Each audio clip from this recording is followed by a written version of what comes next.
स्वागत है आपका हॉरर 313 में। देखते रहिए। हेलो दोस्तों, कैसे हो सब। मेरा नाम दिलसाद है और आज मैं अपने साथ घटी हुई सच्ची घटना सुनाने जा रहा हूँ जो मेरे साथ 2018 में घटी हुई थी। दोस्तों, मैं हाई स्कूल की परीक्षा पास कर पहली बार मैं दिल्ली कमाने के लिए जा रहा था। घर की स्थिति, फाइनेंशियल स्थिति ना सही होने के लिए मेरे घर वालों ने मुझे दिल्ली कमाने के लिए भेज दिया। मेरे चाचा के लड़के थे और मेरे दो दोस्त थे। हमको मिला के सब 4 लोग थे। उस दिन मैं दिल्ली कमाने के लिए जा रहा था और अंदर से मैं खुश था क्योंकि पहली बार मैं जा रहा था और घूमूंगा ये सोच के मुझे अंदर से बहुत खुशी हो रही थी। तो मेरे घर वाले ने खुशी खुशी मेरा टिफ़िन पैक किया और शाम को लगभग 4 बजे मुझे घर से विदा कर दिया। मेरे घर से 25 किलोमीटर पर रेलवे स्टेशन था। वो सिंगल लाइन का रेलवे स्टेशन था, काफ़ी छोटा था, तो इसीलिए वहाँ पे काफ़ी कम भीड़ हुआ करती थी। उस रेलवे प्लेटफार्म पे लगभग 70 से 80 लोग थे। हम लोग ट्रेन के आने से 2 घंटा पहले ही पहुँच गए थे। तो हम लोग उसी प्लेटफार्म पे वेट कर रहे थे ट्रेन आने का। हल्की गुनगुनाती ठंडी में सब अपने कानों में ईयरफोन लगाए और स्वेटर पहने अपनी अपनी मस्ती में लगे हुए थे।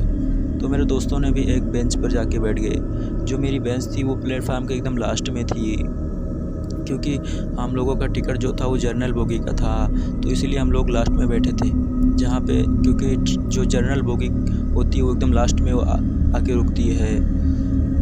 तो सब मेरे दोस्तों ने भी अपना फ़ोन निकाल के अपने फ़ोन में बिजी हो गए, सब देख रहे थे।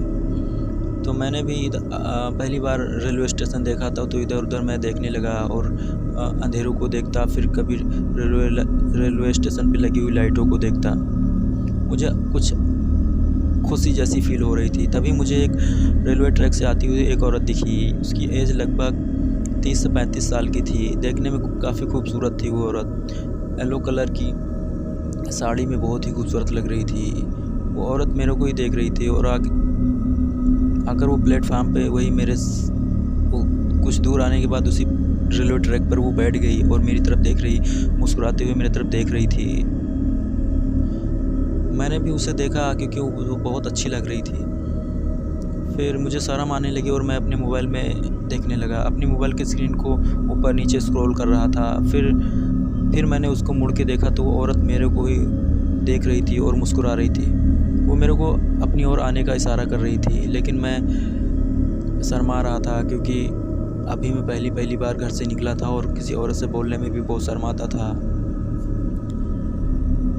फिर मैंने 2-3 बार उसकी तरफ देखा। जब मैं देखता तो वो औरत मेरी ही तरफ देखती थी। उसके बाद मैं कुछ सोचा और उसकी तरफ चला गया। उसके पास जैसे ही गया वो औरत मुस्कुराते हुए मेरा हाथ पकड़ी और रेलवे ट्रैक से लेके जाने लगी। जैसे वो मुझे रेलवे ट्रैक से ले जा रही थी, थोड़ी दूर चले थे, तभी मुझे पीछे से किसी ने बहुत ज़ोर से धक्का दिया और मैं गिर गया। मेरे हाथों पे और सिर पे बहुत ज़्यादा चोट आ गई थी। वो धक्का देने वाला शख्स मेरा दोस्त था। उसने मुझे ऊंची आवाज़ में बोला, क्या मरने के लिए आया क्या हम लोगों के साथ? मुझे फंसाना चाहता है। मैंने कहा, ऐसा क्या हो गया? फिर मैंने पूछा वो औरत कहाँ गई? तो उन लोगों ने कहा, कौन सी औरत? सब आपस में देखने लगे, कौन सी औरत? मैं कंफ्यूज हो गया था क्योंकि और धक्का क्यों दिया था क्योंकि उसे उधर से रेलवे ट्रैक पर एक सद्भावना एक्सप्रेस आ रही थी, तो मेरे दोस्त ने मुझे बचाने के लिए धक्का दिया था। सब आपस में देखने लगे, कह रहा है कि पागल हो गए हो क्या, यहाँ पे कोई औरत नहीं है। मैंने देखा तो सच में कोई औरत नहीं थी। फिर मैंने अपने साथ घटी हुई सारी घटना अपने दोस्तों को बता दी। तो यही थी वो कहानी जो आपको थी सुनानी। तो दोस्तों, चैनल को सब्सक्राइब करिएगा ताकि आपका सपोर्ट मिले।